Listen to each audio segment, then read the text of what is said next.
നമ്മൾ acid base concept പറഞ്ഞു അല്ലെ, 3 ആസിഡ് ബേസ് കൺസെപ്റ്റ് പറഞ്ഞു.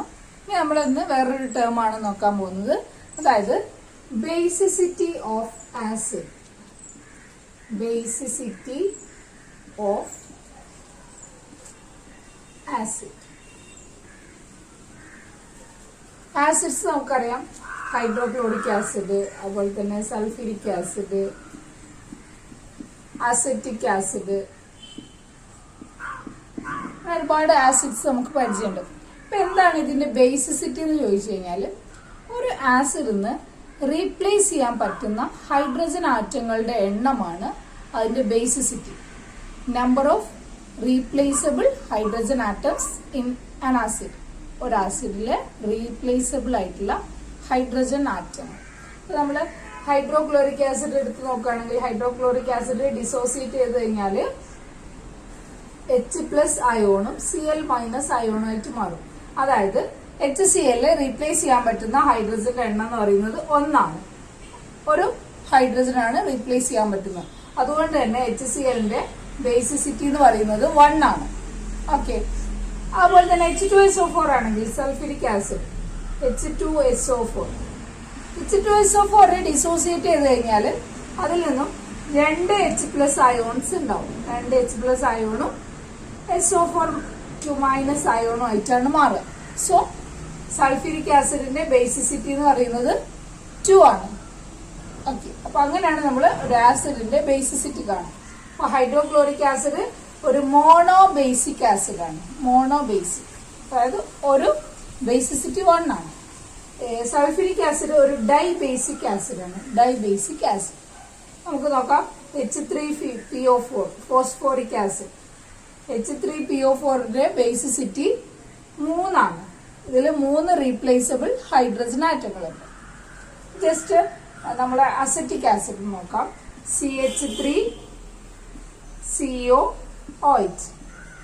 ഈ അസറ്റിക് ആസിഡിന്റെ ബേസിസിറ്റി 1 ആണ്. ഇത് മോണോ ബേസിക് ആണ്.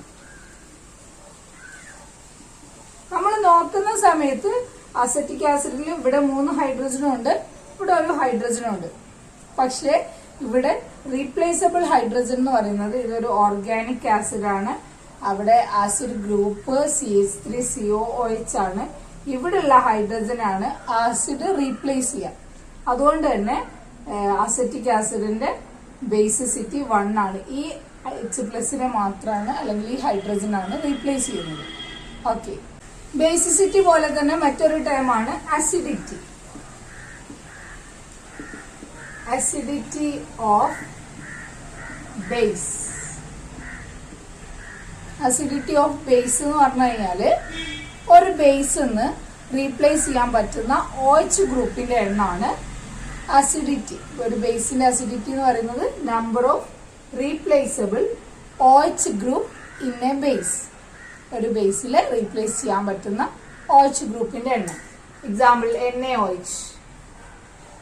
NaOHന്റെ ബേസിസിറ്റി അസിഡിറ്റി 1 ആണ്. NaOHന്റെ അസിഡിറ്റി 1 ആണ്. കാരണം ഇതിൽ ഒറ്റ OH ഗ്രൂപ്പേ റീപ്ലേസബിൾ ആയിട്ടുള്ളൂ. MgOH ആണെങ്കിൽ ഇതിന്റെ അസിഡിറ്റി 2 ആണ്. കാരണം ഇതിൽ 2 OH റീപ്ലേസബിൾ ആയിട്ടുള്ള 2 OH ഗ്രൂപ്പ് ഉണ്ട്. സോ ഇത് ഡൈ അസിഡിക് ആണ്, അല്ലെങ്കിൽ അസിഡിറ്റി 2 ആണ്. ഇനി അലൂമിനിയം ഹൈഡ്രോക്സൈഡ് AlOH ഇതിന്റെ അസിഡിറ്റി 3 ആണ്. So number of replaceable OH group is called acidity of a base. Analytical കെമിസ്ട്രിയിൽ വളരെ ഇമ്പോർട്ടന്റ് ആയിട്ടുള്ള ഒരു ടേം ആണ് ഇക്വലന്റ് വെയിറ്റ്, അല്ലെങ്കിൽ equivalent mass. Equivalent wait.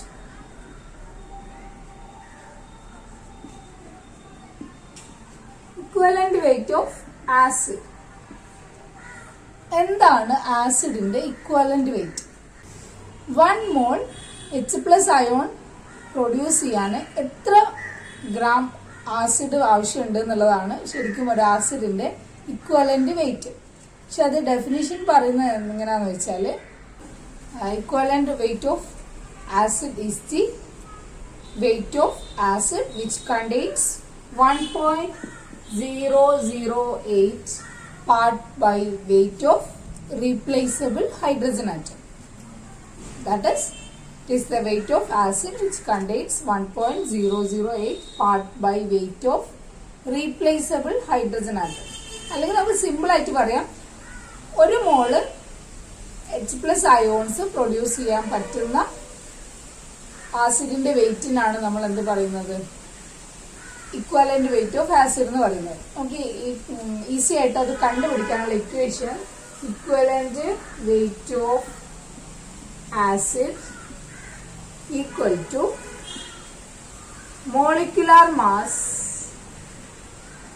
or molecular weight, molecular mass divided by basicity. Equation വെച്ചിട്ട് നമുക്ക് easy ആയിട്ട്, വളരെ ഈസി ആയിട്ട് ഒരു ആസിഡിന്റെ ഇക്വലന്റ് വെയിറ്റ് കണ്ടുപിടിക്കാം. ഇതേപോലെ തന്നെയാണ് ബേസിന്റെ equivalent weight. Equivalent weight of base, equivalent weight of base നമുക്ക് ഡിഫൈൻ ചെയ്യുകയാണെങ്കിൽ it is the weight of base which exactly neutralises one equivalent mass of acid. ഒരു ഇക്വലന്റ് മാസ് ആസിഡിനെ ന്യൂട്രലൈസ് ചെയ്യാൻ ആവശ്യമായിട്ടുള്ള ബേസിന്റെ വെയിറ്റിനാണ് എന്ത് പറയാ, ഇക്വലന്റ് വെയിറ്റ് ഓഫ് ബേസ് എന്ന് പറയാം. അപ്പൊ ഇക്വലന്റ് വെയിറ്റ് ഓഫ് ബേസ് കണ്ടുപിടിക്കാനുള്ള ഇക്വേഷൻ സെയിം തന്നെ, molecular mass of base, molecular mass of base divided by ബേസിന്റെ acidity. Okay, അപ്പൊ ഈ റിലേഷൻ നമുക്ക് വളരെ ഇമ്പോർട്ടന്റ് ആണ്. കാരണം ഇക്വലന്റ് മാസ് കണ്ടുപിടിക്കാൻ പ്രോബ്ലംസിലൊക്കെ വരുന്നുണ്ട്. അതുപോലെ തന്നെ നമുക്കിത് വെച്ചിട്ട് പ്രോബ്ലംസ് ചോദിക്കാറുണ്ട്. നമ്മളത് അടുത്ത നെക്സ്റ്റ് കോണ്ടെക്സ്റ്റിൽ നമ്മളത് പ്രോബ്ലംസ് ഒക്കെ ചെയ്യും. സോ ഇത് വളരെ ഇമ്പോർട്ടന്റ് ആയിട്ട് ഓർത്ത് വെക്കേണ്ട രണ്ട് ഫോർമുലാസ് ആണ്. Equivalent weight of acid equal to molecular mass of acid divided by basicity. Equivalent weight of base equal to molecular mass of base divided by its acidity. Okay, നമ്മൾ പഠിച്ചിട്ടുണ്ടായിരുന്നു according to Bronsted and Lowry concept, water is an amphoteric substance അല്ലെ. അതായത് വാട്ടറിന് acid ആയിട്ടും base ആയിട്ടും act ചെയ്യാനുള്ള കഴിവുണ്ട്. അല്ലെങ്കിൽ നമുക്കറിയാം വാട്ടർ മോളിക്യൂളിൽ വാട്ടറിൽ H+ അയോണും OH- അയോണും ആയിട്ട് അയണൈസ് ചെയ്തിട്ടാണ് നിൽക്കുന്നത്. അല്ലെങ്കിൽ വാട്ടർ ഒരു സെൽഫ് അയണൈസ് ചെയ്യാൻ കഴിവുള്ള ഒരു വസ്തുവാണ്. അപ്പൊ വാട്ടറിന്റെ അയണൈസേഷൻ എങ്ങനെയാണെന്ന് നോക്കാം നമുക്ക്. Self ionization, self ionization of water. Water നമുക്കറിയാം H2O. H2O എന്ന് പറഞ്ഞാല് വാട്ടർ മോളിക്യൂള് നിൽക്കുന്നത് H+ അയോണും OH- അയോണും ആയിട്ടാണ് സൊല്യൂഷനിലുള്ളത്. അല്ലെങ്കിൽ ഇത് തമ്മിലൊരു ഇക്വിലിബ്രിയത്തിലാണ് നിൽക്കുന്നത് അല്ലെ. അപ്പൊ നമുക്ക് ഇക്വിലിബ്രിയം നമ്മൾ പഠിച്ചിട്ടുണ്ട്. ഇക്വിലിബ്രിയം നമ്മൾ ഇക്വിലിബ്രിയം കോൺസ്റ്റന്റ് കാൽക്കുലേറ്റ് ചെയ്യാറുണ്ട്. ഇക്വിലിബ്രിയം കോൺസ്റ്റന്റ് K എന്നാണ് നമ്മൾ പറയാറുള്ളത്. ഇവിടെ വാട്ടറിന്റെ ഇക്വിലിബ്രിയം കോൺസ്റ്റന്റ് ആയതുകൊണ്ട് നമുക്ക് ഇവിടെ KW എന്ന് കൊടുക്കാം. KW നമുക്കറിയാം product of concentrations of product divided by product of concentrations of reactant ആണ് നമ്മൾ പഠിച്ചിട്ടുള്ളത്. സോ ഹിയർ പ്രൊഡക്ട്സ് എന്ന് പറയുന്നത് H+ഉം OH- ആണ്. Concentration of H+ into concentration of OH- divided by concentration of H2O എന്നുള്ളൊരു ടേം വരും. പക്ഷെ നമ്മൾ കോൺസെൻട്രേഷൻ ഓഫ് H2O ഒരിക്കലും ഇപ്പോൾ യൂണിറ്റി ആയിട്ടാണ് എടുക്കുന്നത്, 1 ആയിട്ടാണ് എടുക്കുന്നത്. അതുകൊണ്ട് ഈ ടേമിൽ നമ്മൾ അത് ഉപയോഗിക്കുന്നില്ല. So KW equal to concentration of H+ into concentration of OH- is called ionic product of water. Ionic product of water. അപ്പൊ അയോണിക് പ്രോഡക്റ്റ് ഓഫ് വാട്ടർ എന്താ ചോദിച്ചു കഴിഞ്ഞാൽ just KW equal to concentration of H+ and concentration of OH- ആണ് വരിക. Okay, അപ്പൊ സാധാരണ normal കണ്ടീഷനിൽ അല്ലെങ്കിൽ 25 ഡിഗ്രി സെൽഷ്യസിൽ വാട്ടറിൽ പ്യുവർ വാട്ടർ ആണെങ്കിൽ അതിൽ H+ അയോൺ കോൺസെൻട്രേഷൻ എന്ന് പറയുന്നത് H+ ion concentration 10⁻⁻7 mole per litre ആണ്. ഓക്കെ, അപ്പോ സാധാരണ നോർമൽ കണ്ടീഷനിൽ അതുപോലെ തന്നെ OH- അയോണിന്റെ കോൺസെൻട്രേഷനും 10⁻⁻7 മോൾ പെർ ലിറ്റർ ആണ്. ഓക്കെ, സോ നമുക്ക് KW കണ്ടുപിടിക്കാം. Ionic product KW equal to H+ ion concentration എന്ന് പറയുന്നത് 10⁻⁻7. സോ 10⁻⁻7 ഇൻറ്റു OH- കോൺസെൻട്രേഷൻ എന്ന് പറയുന്നതും 10⁻⁻7 that is 10⁻⁻7 into 10⁻⁻7 equal to 10⁻⁻14 mole square per liter square. ഇതാണ് വാട്ടറിന്റെ അയണിക് പ്രോഡക്റ്റ്, അല്ലെങ്കിൽ ionic product of water is 10⁻⁻14 ആണ്. ഓക്കെ, ഇവിടെ H+ അയോൺ കോൺസെൻട്രേഷനും OH- അയോൺ കോൺസെൻട്രേഷനും ഈക്വൽ ആണ്. കാരണം വാട്ടർ ഒരു ന്യൂട്രൽ സൊല്യൂഷൻ ആണ്. അപ്പൊ ന്യൂട്രൽ സൊല്യൂഷൻ ആണെങ്കിൽ H+ അയോൺ കോൺസെൻട്രേഷനും OH- അയോൺ കോൺസെൻട്രേഷനും ഈക്വൽ ആയിരിക്കും ന്യൂട്രൽ സൊല്യൂഷൻ. ഓക്കെ, ഇനി അഥവാ ഇവിടെ H+ അയോണിന്റെ കോൺസെൻട്രേഷൻ കൂടുതലാണെങ്കിൽ H+ അയോണ് OH- കൂടുതലാണെങ്കിൽ സൊല്യൂഷൻ എന്തായിരിക്കും? അസിഡിക് ആയിരിക്കും. H+ന്റെ അളവ് കൂടുമ്പോൾ സൊല്യൂഷൻ എന്താവും? അസിഡിക് ആവും. ഇനി OH- കോൺസെൻട്രേഷൻ ആണ് കൂടുതലെങ്കിൽ സൊല്യൂഷൻ ബേസിക് ആയിരിക്കും. ഓക്കെ, നമുക്ക് ആ ടേമിലേക്കൊക്കെ വരാം.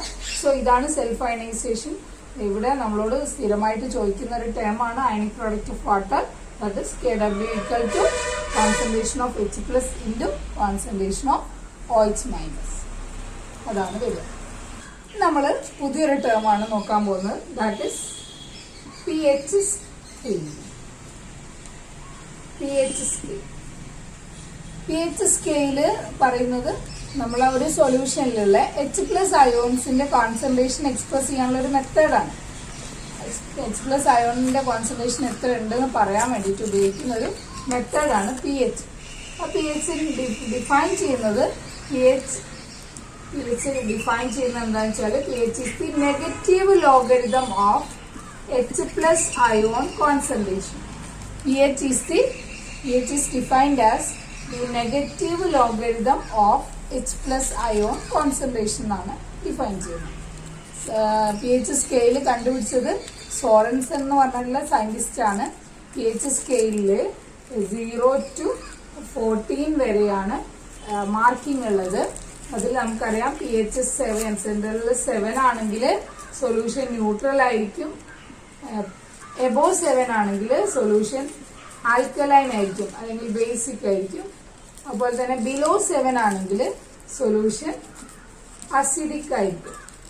ഈ കാര്യങ്ങളൊക്കെ നമുക്ക് ഏകദേശം അറിയുന്ന കാര്യങ്ങളാണ്. സോ pH വെച്ചിട്ട് നമുക്ക് ഒരുപാട് പ്രോബ്ലംസ് പരീക്ഷയ്ക്ക് ചോദിക്കാറുണ്ട്. നമ്മൾ ആ പ്രോബ്ലംസിലൂടെ ഒക്കെ നമ്മൾ പോകുന്നതാണ്. സോ നമുക്ക് ഈ pHന്റെ കുറച്ചുകൂടെ കാര്യങ്ങൾ ഇമ്പോർട്ടൻ്റ് ആയിട്ടുള്ള pHന്റെ ഇമ്പോർട്ടൻസ് എന്തൊക്കെയാണെന്ന് നോക്കാം. നമുക്ക് pHന്റെ ഇമ്പോർട്ടൻസ് എന്തൊക്കെയാണെന്നാണ് നമ്മൾ നോക്കാൻ പോകുന്നത്, അല്ലെങ്കിൽ ഇതിന്റെ അപ്ലിക്കേഷൻസ് എന്തൊക്കെയാണെന്നാണ് നോക്കാൻ പോകുന്നത്.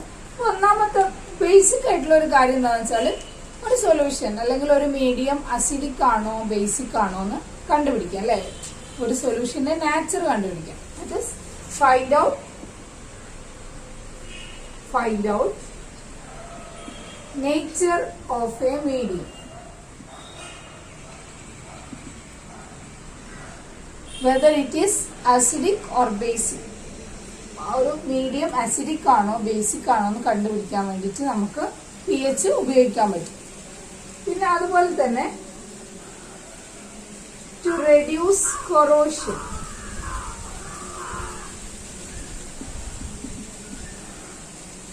സാധാരണ കൊറോഷൻ കൂടുതൽ ഉണ്ടാവുക വളരെ കുറഞ്ഞ pHൽ, അതായത് pH കുറയാന്ന് പറഞ്ഞാൽ ആസിഡ് സ്വഭാവം കൂടി വരിക. അതുപോലെ തന്നെ വളരെ കൂടിയ pH, അതായത് ബേസിക് ക്യാരക്ടർ കൂടുതലുള്ള ആ രണ്ട് റേഞ്ചിലും കുറഞ്ഞ pHലും കൂടിയ pHലും കൊറോഷൻ വളരെ കൂടുതലായിരിക്കും. അപ്പൊ ആ ഒരു കണ്ടീഷൻ വരുത്താതെ pH മെയിൻറ്റെയിൻ ചെയ്തിട്ട് നമുക്ക് കൊറോഷൻ റെഡ്യൂസ് ചെയ്യാൻ പറ്റും. സോ അപ്പൊ അതിന് pH അറിഞ്ഞിരിക്കണം ടു റെഡ്യൂസ് കൊറോഷൻ. ദെൻ മറ്റൊരു ഇമ്പോർട്ടൻസ് എന്ന് പറഞ്ഞു കഴിഞ്ഞാല് ഇൻ അവർ ഡൈജസ്റ്റീവ് സിസ്റ്റം.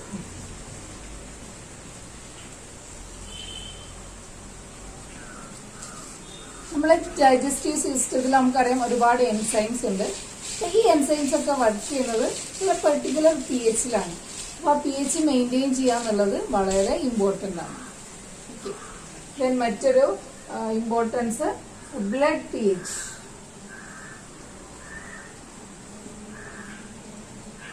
നമ്മുടെ ബ്ലഡ് pH വരുന്നത് 7.36 മുതൽ 7.42 വരെയാണ്. ബ്ലഡിന്റെ ഈ pH നിലനിർത്തുക എന്നുള്ളത് വളരെ ഇമ്പോർട്ടന്റ് ആണ്. കാരണം ഇതിലൊരു ചെറിയ ശതമാനം കൂടുതലോ കുറവോ വന്നു കഴിഞ്ഞാൽ, അതായത് ഒരു 0.2ന്റെ വ്യത്യാസം വന്നാൽ തന്നെ മരണം വരെ സംഭവിക്കും. അതുകൊണ്ട് തന്നെ ഈ ബ്ലഡിന്റെ pH മെയിൻറ്റെയിൻ ചെയ്യാന്നുള്ളത് വളരെ ഇമ്പോർട്ടന്റ് ആണ്. ദെൻ നമുക്ക് എല്ലാവർക്കും അറിയാവുന്ന വേറൊരു ഏരിയ ആണ്, pH ഇമ്പോർട്ടൻസ് ഉള്ള വേറൊരു ഏരിയ ആണ് അഗ്രികൾച്ചർ ഫീൽഡ്. അഗ്രികൾച്ചർ. അപ്പൊ അഗ്രികൾച്ചർ ഫീൽഡിൽ നമുക്കറിയാം നമ്മളെ മണ്ണ് കൂടുതൽ അസിഡിക് ആണെങ്കിൽ നമ്മൾ അതില് സ്ലേക്കഡ് ലൈം ആഡ് ചെയ്യും. അതുപോലെ തന്നെ കൂടുതൽ ബേസിക് ആണെങ്കിൽ അതിൽ ജിപ്സ് ആഡ് ചെയ്യും. ഇങ്ങനെയാണ് നമ്മൾ മണ്ണിനെ കൃഷിക്ക് യോജിച്ചതാക്കി മാറ്റുന്നത്. സോ അഗ്രികൾച്ചർ ഫീൽഡിൽ pH വളരെ ഇമ്പോർട്ടന്റ് ആണ്. വേറൊരു പ്രധാനപ്പെട്ട പോയിന്റ് ആണ് പോർട്ടബിൾ വാട്ടർ പ്രിപ്പറേഷന്റെ സമയത്ത്. പോർട്ടബിൾ വാട്ടർ അല്ലേ, നമ്മളെ കുടിവെള്ളത്തിന്റെ പ്രിപ്പറേഷന്റെ സമയത്ത് pH മെയിൻറ്റെയിൻ ചെയ്യാന്നുള്ളത് വളരെ ഇമ്പോർട്ടന്റ് ആണ്. അറൌണ്ട് 8 വരെയുള്ള pH ഉള്ള വെള്ളം മാത്രമേ നമുക്ക് പോർട്ടബിൾ ആയിട്ട് പരിഗണിക്കുന്നുള്ളൂ. അപ്പോൾ പോർട്ടബിൾ വാട്ടറിന്റെ പ്രിപ്പറേഷനിലും pH വളരെ ഇമ്പോർട്ടന്റ് ആണ്. അപ്പൊ ഇതുപോലെ ഒരുപാട് ഫീൽഡിൽ pHന്റെ ഇമ്പോർട്ടൻസ് ഉണ്ട് എന്ന് മനസ്സിലാക്കുക. ഇത്രയും കാര്യങ്ങൾ നമ്മൾ എഴുതിയ കാര്യങ്ങൾ ഒന്നുകൂടെ പറയാണ്. Find out nature of a medium, whether it is acidic or basic. Then to reduce corrosion. Then in our digestive system. Then it is important to maintain blood pH.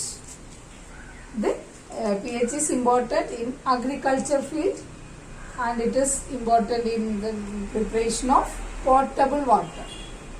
Okay. ഇത്രയും കാര്യങ്ങളാണ് നമ്മൾ ഇമ്പോർട്ടൻസ് ആയിട്ട് list out ചെയ്ത കാര്യങ്ങൾ. pH scale പോലെ തന്നെ അതിന്റെ alternate ആയിട്ടുള്ള ഒരു സ്കെയിലാണ് pOH സ്കെയില്. നമ്മൾ കൂടുതൽ പ്രാധാന്യം pH സ്കെയിലിന് കൊടുക്കുന്നതുകൊണ്ട് തന്നെ pOH സ്കെയില് നമ്മൾ അത്രത്തോളം പറയുന്നില്ല. pOH സ്കെയില് pOHനെ റെപ്രസെന്റ് ചെയ്യാനുള്ളതാണ്. അതായത് OH മൈനസ് അയോണിന്റെ കോൺസെൻട്രേഷൻ എക്സ്പ്രസ് ചെയ്യാനുള്ള ടേം ആണ് pOH സ്കെയില്.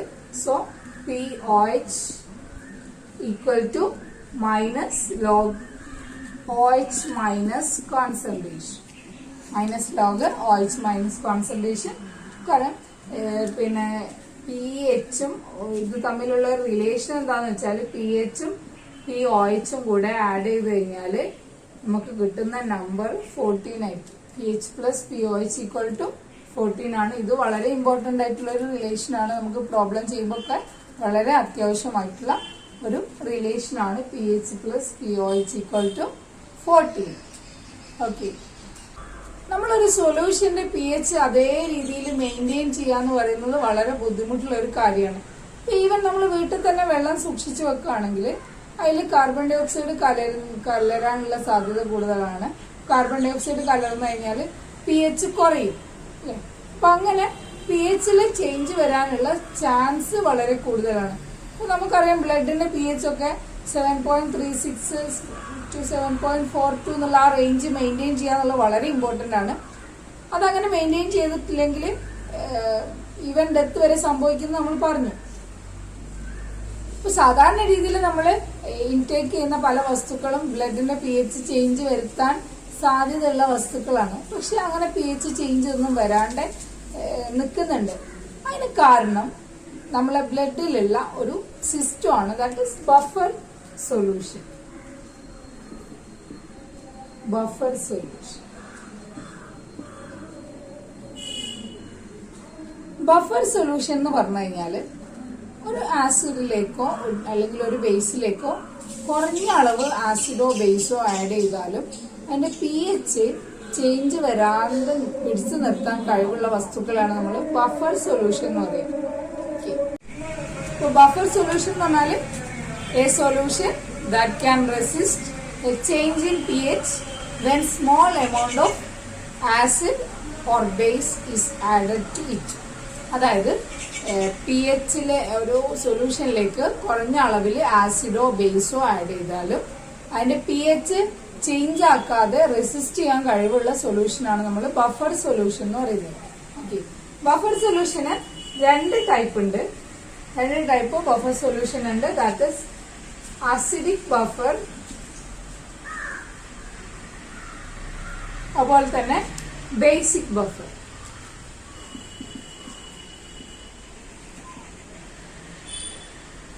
അസിഡിക് ബഫറിന്റെ pH എപ്പോഴും ബിലോ 7 ആയിരിക്കും. pH ബിലോ 7 ആയിരിക്കും. അതുപോലെ തന്നെ ബേസിക് ബഫറിന്റെ pH എബോവ് 7 ആയിരിക്കും. pH എബോവ് 7 ആയിരിക്കും. ഇനി acidic buffer is prepared by a weak acid plus its salt with a strong base. അതായത് അസിഡിക് ബഫർ ഉണ്ടാക്കാൻ ഒരു വീക്ക് ആസിഡും അപ്പോൾ തന്നെ ഈ വീക്ക് ആസിഡും വേറൊരു സ്ട്രോങ് ബേസും കൂടി ചേർന്നുണ്ടായ ഒരു സാൾട്ടും കൂടി ഉപയോഗിച്ചിട്ടാണ് ഈ അസിഡിക് ബഫർ ഉണ്ടാക്കുന്നത്. എക്സാമ്പിള് നോക്കാം നമുക്ക്. Acetic acid plus sodium acetate. ഇതൊരു ബഫർ സിസ്റ്റം ആണ്. അതുപോലെ തന്നെ മറ്റൊരു ബഫറാണ് കാർബോണിക്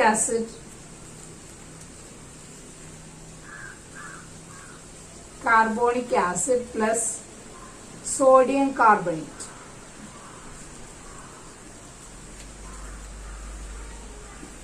ഈ കാർബോണിക് ആസിഡ് സോഡിയം കാർബണേറ്റ് ആണ് നമ്മുടെ ലൈഫ് മെയിൻറ്റെയിൻ ചെയ്യാൻ വളരെ ഇമ്പോർട്ടന്റ് ആയിട്ടുള്ള ഒരു ബഫർ. അതായത് നമ്മളെ ബ്ലഡിലുള്ള ബഫർ സിസ്റ്റം ഇതാണ്. Carbonic acid plus sodium carbonate ബഫറാണ് നമ്മളെ ബ്ലഡിലുള്ളത്. ഓക്കെ, അതുപോലെ തന്നെ ബേസിക് ബഫർ നമ്മൾ നോക്കുകയാണെങ്കിൽ ബേസിക് ബഫറിലുള്ളത് ഒരു വീക്ക് ബേസ്, പിന്നെ ആ വീക്ക് ബേസിന്റെയും വേറൊരു സ്ട്രോങ് ആസിഡിന്റെയും ഒരു salt. That is it's salt with a strong acid.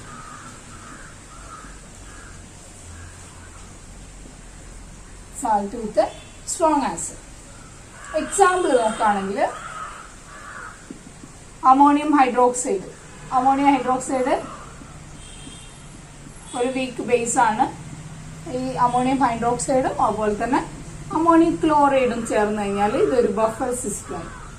Ammonium hydroxide ammonium chloride ഒരു ബഫറാണ്, ബേസിക് ബഫറാണ്. അതുപോലെ തന്നെ മറ്റൊരു ബേസിക് ബഫർ ഗ്ലൈസിൻ ഒരു വീക്ക് ബേസ് ആണ്. ഗ്ലൈസിൻ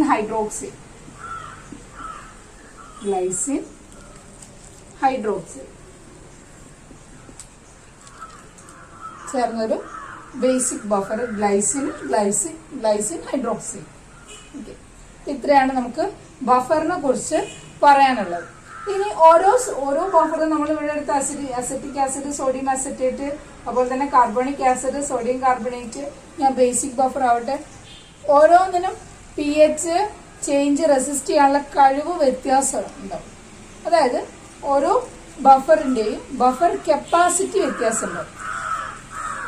ഒരു ആസിഡിന്റെ അല്ലെങ്കിൽ ബേസിന്റെ pH ഒരു യൂണിറ്റ് മാറ്റം വരുത്താൻ നമ്മൾ അതിലേക്ക് ആഡ് ചെയ്യേണ്ട ആസിഡിന്റെ അല്ലെങ്കിൽ ബേസിന്റെ അളവ്. അതായത് നമ്മൾ ഒരു സൊല്യൂഷനിലേക്ക് ഇപ്പോൾ ഒരു ആസിഡിലേക്ക് കുറച്ച് ബേസ് ആഡ് ചെയ്താലാണല്ലോ അതിന്റെ pH വ്യത്യാസം വരിക, അല്ലെങ്കിൽ ആസിഡ് ആഡ് ചെയ്താലാണ് അതിന്റെ pH വ്യത്യാസം വരിക. അപ്പോൾ ഒരു ആസിഡിന്റെ അല്ലെങ്കിൽ ബേസിന്റെ pH വ്യത്യാസം വരുത്താൻ, ഒരു യൂണിറ്റ് വ്യത്യാസം വരുത്താൻ അതിലേക്ക് ആഡ് ചെയ്യേണ്ട ആസിഡിന്റെ അല്ലെങ്കിൽ ബേസിന്റെ അളവിനാണ് നമ്മൾ അതിന്റെ ബഫർ കപ്പാസിറ്റി എന്ന് പറയുന്നത്. നമുക്ക് ആ ഇക്വേഷൻ ആയിട്ട് എഴുതാം. ബഫർ കപ്പാസിറ്റി കാണാനുള്ള equation number of moles of acid or base added to 1 liter of buffer divided by change in pH. അതായത് pH ചേഞ്ച് വരുത്താൻ വേണ്ടി നമ്മൾ ഒരു ബഫറിലേക്ക് ആഡ് ചെയ്യേണ്ട ആസിഡിന്റെ അല്ലെങ്കിൽ ബേസിന്റെ അളവിനാണ് നമ്മൾ അതിന്റെ ബഫർ കപ്പാസിറ്റി എന്ന് പറയുന്നത്. Buffer capacity equal to number of moles of acid or base added to 1 liter of buffer divided by change in pH. Okay, അപ്പൊ ഇത്രയാണ് നമുക്കിതിൽ ഈ തിയറി ബേസിൽ പഠിക്കാനുള്ളത്. ഇനി കുറച്ച് നമുക്ക് കൂടുതൽ പ്രോബ്ലംസ് ആണ് ഈ സെക്ഷനിൽ വരുന്നത്. സോ നമുക്ക് ആ പ്രോബ്ലംസ് ഒക്കെ നെക്സ്റ്റ് ക്ലാസ്സിൽ നമുക്ക് പ്രോബ്ലം സെഷൻ ആയിട്ട് തന്നെ നമുക്ക് ചെയ്യാവുന്നതാണ്. ഓക്കെ.